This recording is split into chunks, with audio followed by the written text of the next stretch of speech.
कौन पाई प्रत्येक 100 वर्ष पर आसे एभली भयंकर महामारी।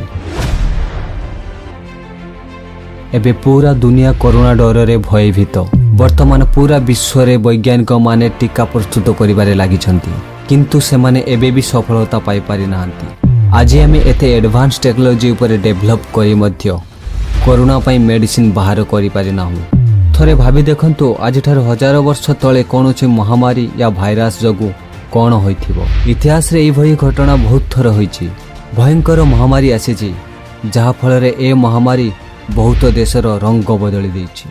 तो वर्तमान मु जो तथ्यटा आपनकु कहिबी ताहाको आपण माने इतिहास रे एक रहस्यमय घटना भी कहि पारंती, किंतु घटनाटी सत्य, एथिरे कोनोसी संदेह नाही।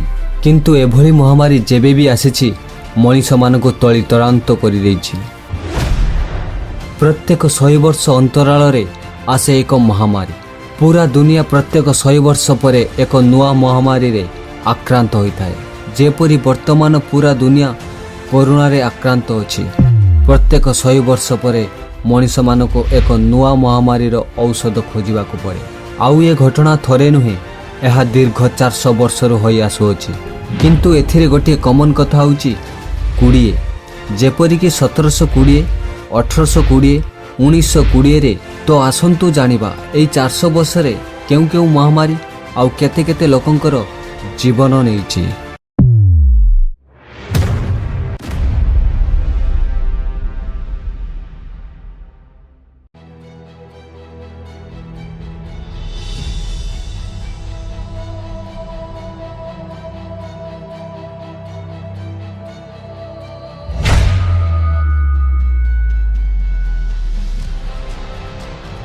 सतरश 20 रे प्लेग महामारी सर्वप्रथमे आरंभ करिबा दुनिया रे आसीथिबा प्रथम महामारी उपरे। 1720 रे जेतेबेले पूरा दुनिया प्लेग रोग रे आक्रांत थिला, एहाकु सेतेबेले ग्रेट प्लेग ऑफ मार्सले मध्य कुहा जाउथिला। मार्सले फ्रांस रो एक शहरर नाम थिला। सेतेबेले दुनिया रे एते जनसंख्या मध्य नथिला, किंतु आपण माने एकथा जानी अनुमान लगाई परिबे कि मार्सेल रे प्लेग रोग जोगु 1 लाख जन लोक जीवन हराइथिले। प्लेग रोग आक्रांत रे किछि मास मध्य रे 50,000 लोक मृत्युवरण करथिले, आउ बाकी 50,000 लोक 2 वर्ष मध्य रे मृत्युवरण करथिले। सेतेबेले जेमिति मनीष मानकर शबर वर्षण हेउथिला। 1860 रे ए महामारी चाइना रे स्थित हांगकांग शहर रे पाद देई सारिथिला। आउ एही समय रे ए रोग को मॉडर्न प्लेग रो नाम दिया गला। यह धीरे धीरे करी चीन रे बाकी शहर रे मध्य माड़ी चलिला। इन्फेक्टेड मूषा गुड़िक एही रोग रे आक्रांत होई जहाज भितर प्रवेश करथिले, आउ जेउ जेउ जगह को जहाज गुड़िक जाइथिला सेठारे मध्य लोके एही रोग रे आक्रांत होइथिले। चाइना रु ही आसीथिला एही रोग भारत को। भारत रे एही रोगर आरंभ 1890 रे होइथिला एवं एही रोग द्वारा चीन ठारू भारत रे बेसी लोक आक्रांत होइथिले। यूके रे स्थित डिफेंस एवोल्यूशन रिसर्च एजेंसी रो रिपोर्ट अनुसार खाली भारत रे 20 कोटी लोकंकर जीवन जाइथिला। वर्ल्ड हेल्थ ऑर्गेनाइजेशन अनुसार प्लेग रो भाइरस 1959 पर्यंत एक्टिव थिला। एहा पोर्ट सिटी हांगकांग होई ब्रिटिश भारत रे प्रवेश करिथिला। एहा द्वारा सबुठारु बेसी लोक मरिथिले मुंबई, पुणे, कोलकाता एवं क्रांची। प्लेग रोगर बैक्टेरिया मूषा द्वारा होइथाय। जदि एही रोगर उपचार न थांता तेबे मनीष 24 घंटा मध्यरे मरी जाई थांता। जदि एहार इन्फेक्शन मनीषर फुसफुस रे पहुंचीबो तेबे मनीषर कफ द्वारा एहा वायुमंडले मिसी जीवो।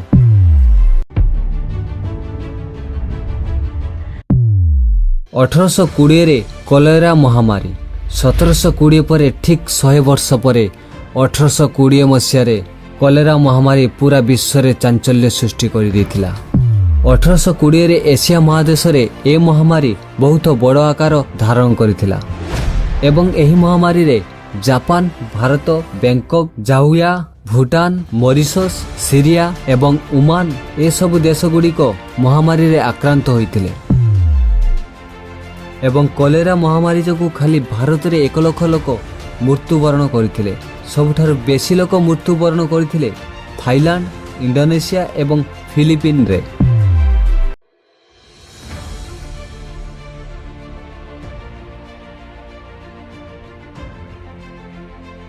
1920 ଆସିଲା ସ୍ପେନିଶ ଫ୍ଲୁ ମହାମାରୀ। କଲେରା ମହାମାରୀର ଠିକ୍ 100 ବର୍ଷ ପରେ ଏକ ନୂଆ ମହାମାରୀ ଆସିଥିଲା, ଯାହାର ନାମ ଥିଲା ସ୍ପେନିଶ ଫ୍ଲୁ।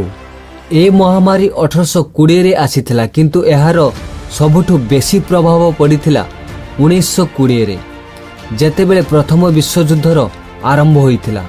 ସେତେବେଳେ ସ୍ପେନିଶ ଫ୍ଲୁ ବି ନିଜର ଆକ୍ରମଣ ଚାଲୁ କରିଦେଲା। ପ୍ରଥମ ବିଶ୍ୱଯୁଦ୍ଧରେ ଯେତେ ଲୋକ ମରିଥିଲେ ତାଠାରୁ 2 ଗୁଣା ବେଶୀ ଲୋକ ଏ ସ୍ପେନିଶ ଫ୍ଲୁ ରୋଗରେ ଆକ୍ରାନ୍ତ ହୋଇଥିଲେ। ସେତେବେଳେ ସ୍ପେନିଶ ଫ୍ଲୁ ଯୋଗୁଁ ପ୍ରାୟ 5 କୋଟି ଲୋକ ମୃତ୍ୟୁବରଣ କରିଥିଲେ। ଖାଲି ଭାରତରେ 2 କୋଟି ଲୋକ ମରିଥିଲେ ଏବଂ ଏହା ମଣିଷମାନଙ୍କର ଇତିହାସର ସବୁଠାରୁ ବଡ଼ ମହାମାରୀ ଥିଲା। 2020ରେ ଆସିଲା କରୋନା ମହାମାରୀ। ଲୋକେ କରୋନାର ନାମ ଶୁଣି ଭୟଭୀତ ହୋଇଯାଉଛନ୍ତି। ଚାଇନାର ହୁଆନ ସହରରୁ ସୃଷ୍ଟି ହୋଇଥିଲା ଏ ରୋଗ ଏବଂ ଧୀରେ ଧୀରେ କରି ଏହା ପୁରା ଦୁନିଆରେ ବ୍ୟାପି ଚାଲିଛି। ଆଜି ଏହି ମହାମାରୀ ଯୋଗୁଁ ଲକ୍ଷ ଲକ୍ଷ ଲୋକ ସଂକ୍ରମିତ ହେଉଛନ୍ତି ଏହି ମହାମାରୀରେ ଏବଂ ହଜାର ହଜାର ଲୋକେ ମୃତ୍ୟୁବରଣ କରୁଛନ୍ତି। ଏବେ ବି ଏ ମହାମାରୀ ଲୋକଙ୍କୁ ଶିକାର କରିବାରେ ଲାଗିଛି।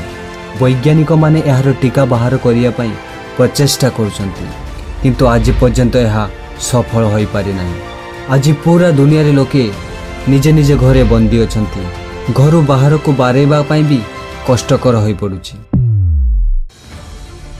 ଇତିହାସର ପ୍ରଥମ ଥର ପାଇଁ ଏମିତି ହୋଇଛି କି ପୁରା ବିଶ୍ୱରେ ଲୋକେ ନିଜ ନିଜ ଘରେ ବନ୍ଦୀ ଅଛନ୍ତି। ଏହାର କମନ ୱାର୍ଡ ହେଉଛି 20, ଆଉ ଏ କଥା ବୈଜ୍ଞାନିକମାନେ ଏତେ ପର୍ଯ୍ୟନ୍ତ ପ୍ରମାଣିତ କରିପାରିନାହାନ୍ତି।